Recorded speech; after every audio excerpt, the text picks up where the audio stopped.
పరమశివుడు మహానుభావుడు. సమస్త వేదముల చేత ప్రతిపాదింపబడినటువంటి పరబ్రహ్మస్వరూపము ఆ పరమశివుడే. శివ అనేటటువంటి మాటకి అర్థం మంగళం, కళ్యాణం, శుభం, ఇటువంటి మాటలు చెప్తారు. అంటే ఎక్కడెక్కడ శివుణ్ణి ఆరాధిస్తారో, ఎక్కడెక్కడ పరమశివుని యొక్క అనుగ్రహం ఉంటుందో అక్కడక్కడ కళ్యాణం ఉంటుంది, మంగళం ఉంటుంది, శుభం ఉంటుంది తప్ప వేరొకటి ఉండేటటువంటి అవకాశం ఉండదు. అందుకే ఒక్క శివుడికి మాత్రమే శాస్త్రాలలో పరమశివ అనేటటువంటి మాట ఉంది. పరమ విష్ణు, పరమ బ్రహ్మ అన్న మాటలు ఉండవు. అలాగే సదా విష్ణు, సదా బ్రహ్మ ఈ మాటలు ఉండవు.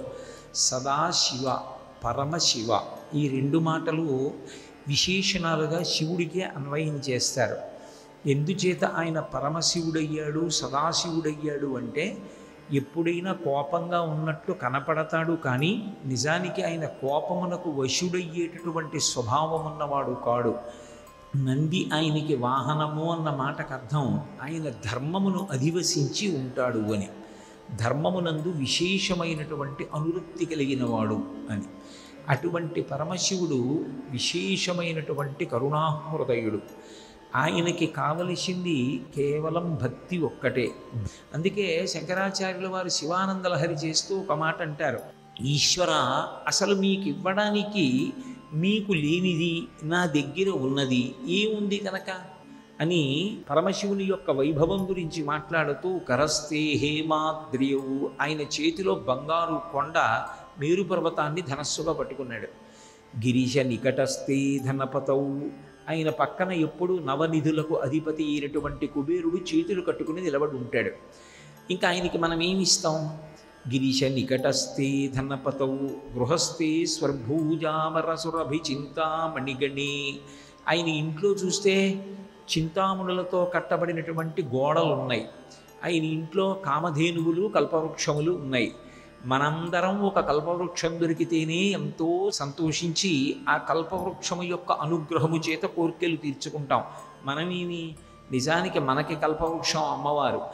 కాలమునకు సంకేతమైనటువంటి చంద్రవంకని తన శిరస్సు మీద ధరించినటువంటి పరమశివుడు కాలాతీతుడై సర్వకాలముల యందు ఉండేటటువంటి శాశ్వతమైన స్వరూపమైన వాడు.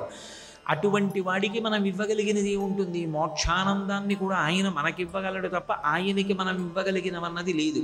కమర్థం దాస్యేహం భవతు భవదర్థం మమ మనః అంటారు.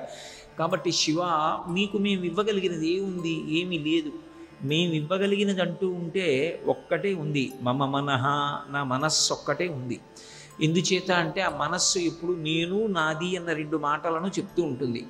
నేను ఈ శరీరాన్ని చూపించి నేనంటుంది, దీనికి సంబంధం ఉన్న వాటిని చూపించి నాది అంటుంటుంది. నేను, నాది అన్నప్పుడు వాడు, వాడిది, మధ్యన మహాసముద్రం వస్తుంది. అజ్ఞానం అంతా అక్కడే ఏర్పడుతుంది. ఏర్పడేటప్పటికీ మనిషి అధప్పతనాన్ని చెందడానికి కావలసినటువంటి కారణములన్నీ అందులోంచి ఉద్భవిస్తున్నాయి. కనుక ఈశ్వర, నేను, నాది అనేటటువంటి రెండు పదములకు ఆధారభూతమైనటువంటి నా మనస్సుని నీ పాదముల దగ్గర పెట్టేస్తాను. ఒక్కసారి మనసు ఈశ్వరుడి పాదముల దగ్గర పెడితే ఆయన పరమ ప్రసన్నుడవుతాడు. మనస్సు ఆయన దగ్గర పెట్టడానికి అదేమైనా వస్తువా? తీసి ఎలా పెడతాం? పెట్టడం కుదరదు. అంటే మనసు ఆర్ద్రత చెందాలి. ఆర్ద్రత అంటే భగవంతునకు మనకు ఉన్నటువంటి సంబంధమును విచారణ చెయ్యాలి. ఈ శరీరాన్ని ఇంత గొప్పగా నిర్మాణం చేసిన వాడెవరు? ఈ శరీరాన్ని ఒకప్పుడు అమ్మ కడుపులోకి చేర్చిన వాడెవడు? పైకి తెచ్చిన వాడెవడు? దీనికి సమర్థత ఇచ్చిన వాడెవరు?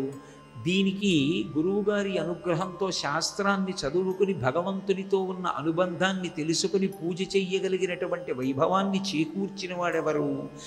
సర్వోత్కృష్టమై శాస్త్రములను తెలుసుకుని ధర్మాన్ని ఆచరించగలిగినటువంటి శక్తి కలిగినటువంటి ఈ శరీరాన్ని కృప చేసినదెవడు? బయట సుఖములను అనుభవించడానికి బ్రహ్మాండంలో ఇన్ని సుఖస్థానములను ఉంచిన వాడెవరు? బ్రహ్మాండాన్ని పిండాండంతో సమన్వయం చేసి ఇది ఉన్నది అన్న భావన చేత దీన్ని నడుపుతున్నవాడెవరు? ఈ ప్రశ్నలకి జవాబు ఆలోచన చేసినప్పుడు ఈ కంటికి కనపడకపోయినప్పటికీ అంతటా పరివ్యాప్తమైనటువంటి ఒక గొప్ప తేజస్సు ఒకటి ఉన్నది. అదే పరమేశ్వరుడు.